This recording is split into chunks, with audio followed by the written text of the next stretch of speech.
उनके खास लोगों को बांटने की गहरी साजिश रचकर बैठी है।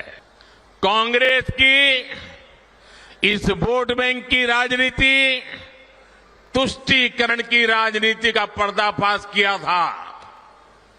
इससे कांग्रेस और उसको सिस्टम में उनको इतनी मिर्ची लगी है, इतनी मिर्ची लगी है कि वो हर तरफ गालियां देने में टूट पड़े। जो आए वो मोदी को गाली दे रहा है। मैं कांग्रेस से जानना चाहता हूं, आखिर कांग्रेस सच्चाई से इतना डरती क्यों है? जब आपने नीति बनाई है, निर्णय लिया है, तो अब जब मोदी जी ने खुल करके राज रख दिया, आपका हिडन एजेंडा बाहर आ गया, तो अब कांप रहे हो? अरे हिम्मत है तो स्वीकार करो, हम आपसे मुकाबला करने के लिए तैयार है। कांग्रेस वोट बैंक पॉलिटिक्स के दलदल में इतना धंसी हुई है कि उसे बाबा साहब के संविधान की भी परवाह नहीं है। हमारी माताओं बहनों के पास जो स्त्री धन होता है, जो मंगलसूत्र होता है, उसका सर्वे करेंगे। और फिर उनके एक नेता ने तो भाषण में कहा एक्सरे किया जाएगा। ये मंजूर है क्या? क्या स्त्री धन पर हाथ लगा सकते हैं क्या? क्या मंगलसूत्र पर हाथ लगा सकते हैं क्या? ये पंजे की ये ताकत? भाइयों बहनों,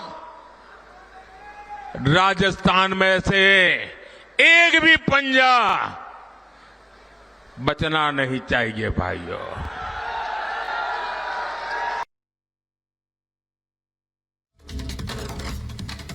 तो पीएम नरेंद्र मोदी ने कांग्रेस पर जमकर निशाना साधा और साथ ही इधर वेल्थ सर्वे और घुसपैठियों का मुद्दा उठाने के बाद बीजेपी तमाम सेक्युलर दलों के निशाने पर आ गई है। कांग्रेस के साथ ही हैदराबाद के ओवैसी बंधुओं का गुस्सा भी 7वें आसमान पर पहुंच गया है। जरा रिपोर्ट देखिए।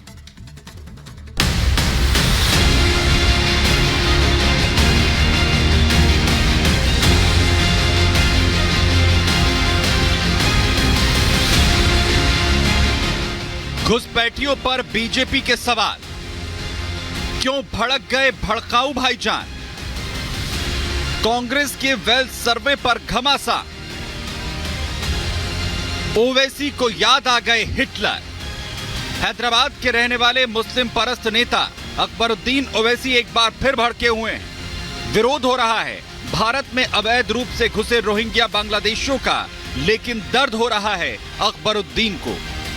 देश में सीए लागू होने के बाद हो रहे आम चुनाव में घुसपैठियों का जिक्र होते ही एआईएमआईएम नेता अकबरुद्दीन ओवैसी का गुस्सा शांत नहीं हो रहा है। अकबरुद्दीन का घुसपैठियों से क्या रिश्ता है, ये तो वही बता सकते हैं, लेकिन बांग्लादेशियों और रोहिंग्याओं की बात आते ही ओवैसी की पार्टी के नेताओं के खूब मिर्ची लगती है। हालांकि यही पार्टी पाकिस्तान, बांग्लादेश और अफगानिस्तान में रहने वाले गैर मुस्लिमों पर अत्याचार पर चुप्पी साध जाती है, लेकिन रोहिंग्या का नाम आते ही यही नेता सुपर एक्टिव हो जाते हैं। दरअसल प्रधानमंत्री मोदी ने आरोप लगाया कि सरकार बनने पर कांग्रेस वेल्थ डिस्ट्रीब्यूशन के नाम पर लोगों के मेहनत से कमाया पैसा घुसपैठियों और ज्यादा बच्चे पैदा करने वालों में बांट देगी, जिसके बाद बड़े से लेकर छोटे ओवैसी दोनों का पारा गर्म है। हालांकि बीजेपी नेता भी घुसपैठियों और जनसंख्या कानून को लेकर ओवैसी बंधुओं पर हमलावर हैं। 140 करोड़ के वजीर आजम मुसलमानों को घुसपैठी कहते हैं, मुसलमानों को बच्चा पैदा करने वाले कहते हैं। हम घुसपैठी हैं? अरे नहीं, हम वही हैं जिन्होंने इस मुल्क को ताजमहल की खूबसूरती दी है। हम वही हैं इस मुल्क को सजाए हैं, संवारे हैं। हम घुसपैठी नहीं हैं, हम इस मुल्क के बाशिंदे हैं। ये मुल्क हमारा था, हमारा है, हमारा रहेगा। ओवैसी ब्रदर्स और सारे लोगों को मैं चुनौती के साथ कहता हूं कि इस चुनाव में घोषणा करे कि जनसंख्या नियंत्रण कानून हम लाएंगे तो मैं समझ लूं को अधिक बच्चे पैदा करने वाले लोग समूह को समर्थन नहीं करते। प्रधानमंत्री मोदी ने वेल्थ डिस्ट्रीब्यूशन जैसे संवेदनशील मुद्दे को जिस तरह से अपनी चुनावी रैलियों में उठाया है, उससे नकली सेक्युलरिज्म का चोला ओढ़े सभी पार्टियों का नकाब उतर गया है।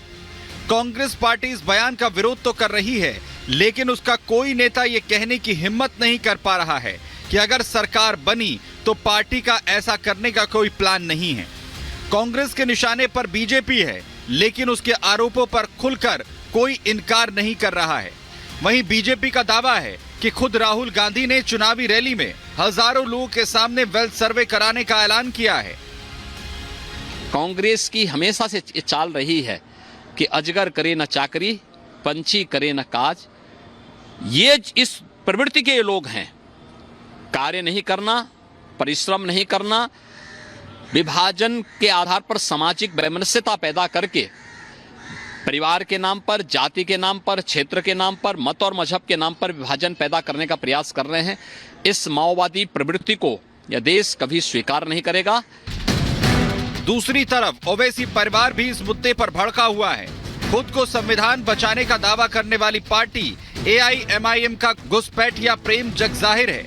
इस मुद्दे पर सिर्फ छोटे ओवैसी ही नहीं, बड़े ओवैसी का गुस्सा भी सातवें आसमान पर है। ज्यादा बच्चा पैदा करने वालों को दूसरों का धन छीन कर देने के आरोप के बाद असदुद्दीन ओवैसी को प्रधानमंत्री मोदी हिटलर दिखाई देने लगे। हालांकि बीजेपी नेताओं का दावा है कि पहली बार हैदराबाद में ओवैसी को हार का डर लग रहा है, जिसकी वजह से ओवैसी परिवार बौखलाया हुआ है। 133 करोड़ जनता के वजीर आजम जो कहते हैं, झूठ कहते हैं सबका साथ सबका विकास, मगर कल का भाषण नरेंद्र मोदी का ऐसा नजर आ रहा था कि हिटलर बोल रहा है, भारत का वजीर आजम नहीं बोल रहा है। और बोलते हैं कि हम बच्चे ज्यादा पैदा करते हैं। अरे झूठ बोल रहे हो तुम। तुम्हारी गवर्नमेंट का आदादोशुमार डेटा कह रहा है कि मुस्लिम हमारी बेटियों का जो फर्टिलिटी रेट है उसमें कमी आई है, और मुसलमानों को घुसपैठी कहते हैं, घुसपैठी कहते हैं। पार्लियामेंट में 10 मरतबा 10 साल में सवालात पूछे गए, बताओ कितने घुसपैठी भारत में आए। मोदी की सरकार के पास कोई जवाब नहीं था।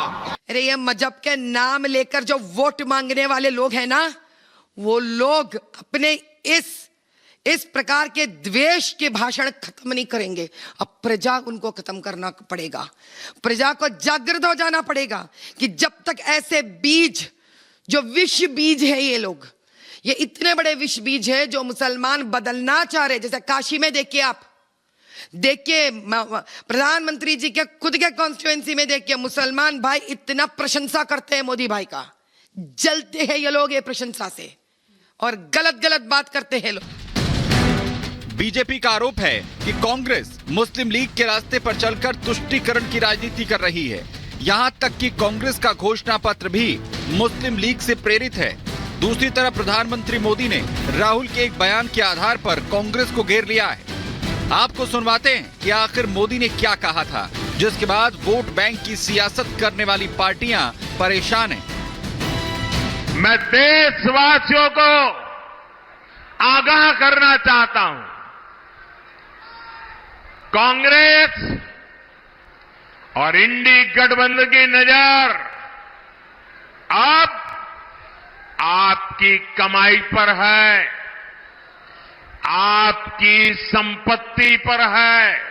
अब इनकी नजर कानून बदलकर ये हमारी माताओं बहनों की संपत्ति छीनने का भी खेल खेला जा रहा है। उनका मंगलसूत्र, उस पर उन लोगों की नजर है। देश में घुसपैठ और तेजी से बढ़ती जनसंख्या एक ऐसी समस्या है जिस पर अब तक चर्चा करने से तमाम सेकुलर दल बचते थे।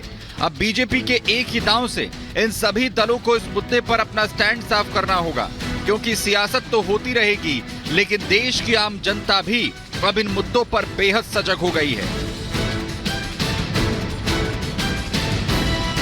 Bureau report, Republic Bharat.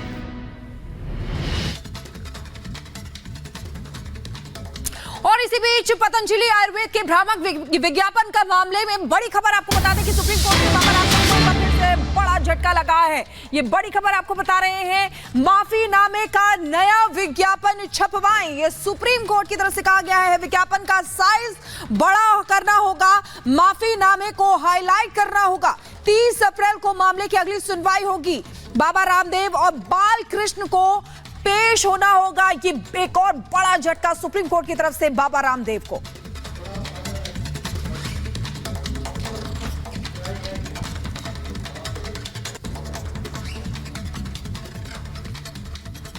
और इधर माफिया डॉन मुख्तार अंसारी की विजरा रिपोर्ट आ गई है। मुख्तार अंसारी की जहर से मरने की पुष्टि नहीं हुई है। और क्या कहते हैं ये विजरा रिपोर्ट, 1 मिनट की रिपोर्ट में देखिए।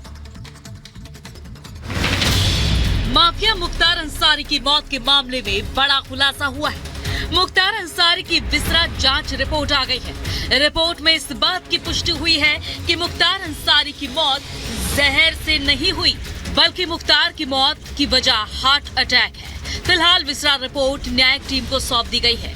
अब जांच टीम पूरी रिपोर्ट बनाकर उच्च अधिकारियों को सौंपेगी। आपको बता दें कि बीते 28 मार्च की देर रात बांदा जेल में मुख्तार अंसारी की तबीयत ज्यादा बिगड़ गई थी, जिसके बाद मुख्तार को इलाज के लिए फौरन बांदा मेडिकल कॉलेज में भर्ती कराया गया था। लेकिन इलाज के दौरान मुख्तार अंसारी की मौत हो गई थी। मुख्तार के परिजनों ने मुख्तार को जेल में जहर देने का आरोप लगाया था। वहीं अब इस मामले में विजरा रिपोर्ट आने के बाद इस बात की पुष्टि हो गई है कि माफिया मुख्तार अंसारी के परिवार के लगाए गए आरोप बेबुनियाद हैं। वहीं पोस्टमार्टम रिपोर्ट में भी मुख्तार अंसारी की मौत की वजह हार्ट अटैक ही बताई गई थी।